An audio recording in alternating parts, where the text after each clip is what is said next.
Are you tired of popping up the ball and handing your opponent an easy smash? Stick with me. I am going to walk you through 5 of the reasons, the most common reasons that pop-ups happen, and more importantly, how to fix them. Hey everybody, I'm CJ Johnson, and together with my partner Tony Roy, we help players over 50 live their best lives on and off the pickleball courts. So before we dive into the fixes, let's tackle a very common misconception. Pop-ups are not about height, they are about depth. This shot is going to travel high over the net, but it's going to land short. That is not a pop-up. This shot is going to travel lower over the net, but because it travels deeper, it's a pop-up because it's more attackable. So the very first thing to understand is the shot is about, a pop-up is about depth, not height. And what is it that causes depth to the shot? That's the energy behind the shot. And we're going to talk about the common sources of energy that are causing you pop-ups. So let's start with the dink. And the first thing that we're going to look at is your swing in the dink. The dink is a shot that is all about control, not power. And when you put too much backswing into a dink, you put too much energy into the shot and you risk losing control of the shot. Let's look at the 3 pieces to the swing.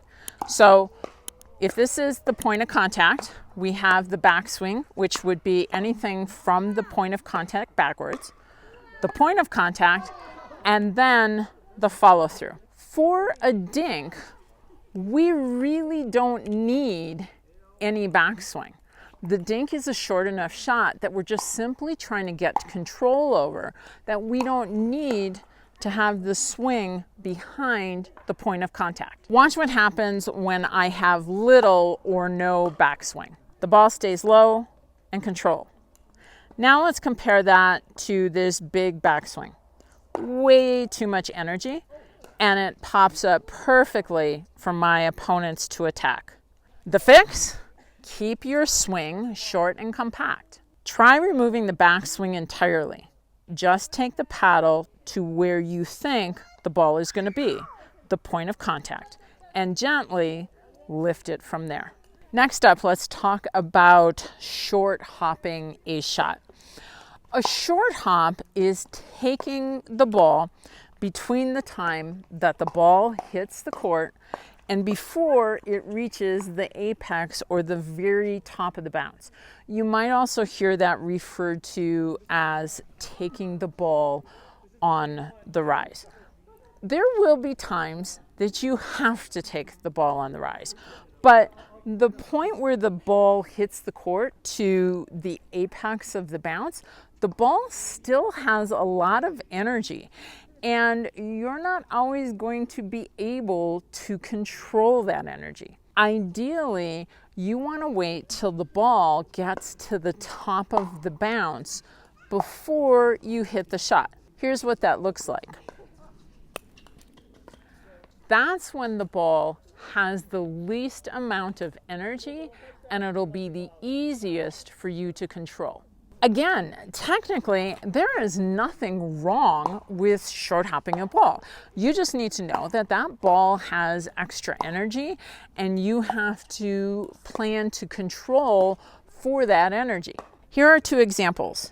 In the first, I wait for the ball to peak. Less energy, and it's easier to control. In the second, I short hop it. I handle it well this time, but every short hop carries risk. So there are 3 fixes that you can use.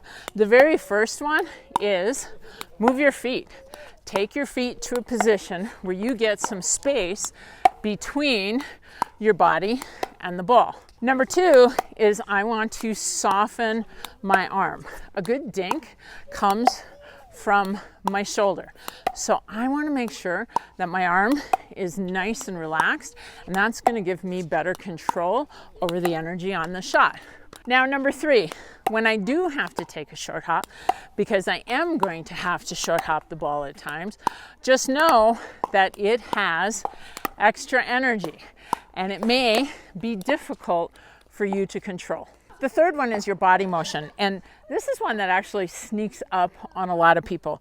You get here, you're ready to hit the dink, you take the paddle to the right position, but then you use your legs to pump the ball. That extra body motion is energy, and that energy translates into extra energy in your shot and potentially a pop-up. Some coaches teach you to pump your legs on the dink, and while there's technically nothing wrong with it, that motion adds extra energy. That upward motion is more energy, and even if your swing is spot on, your legs are now helping to send the ball too deep. The fix for that is think of yourself posing before you hit the shot.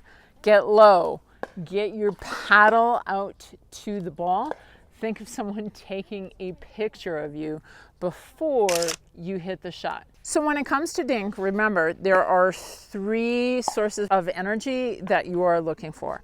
Number 1 is the paddle motion, number 2 is the short hop, and number 3 is the energy that comes from your body. Do you want to know the shots that you need to get to a 3-5 and above level?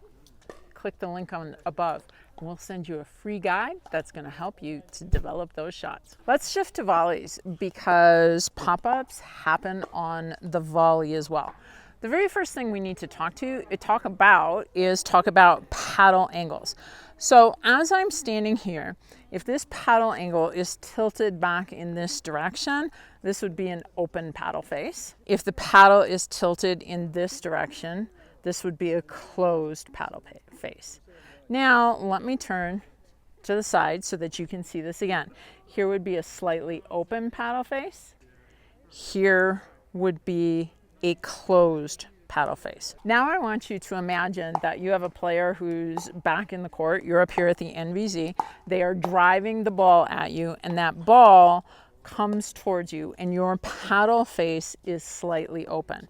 They drive it towards you and your paddle face is open, that ball is going to pop up and it's going to pop right up into your strike zone.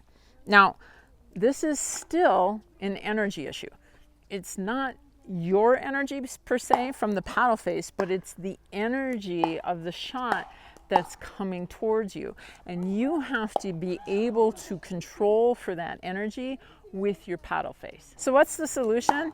The solution is to close your paddle face angle slightly. Now you don't want to close it too much because you don't want to hit it into the net.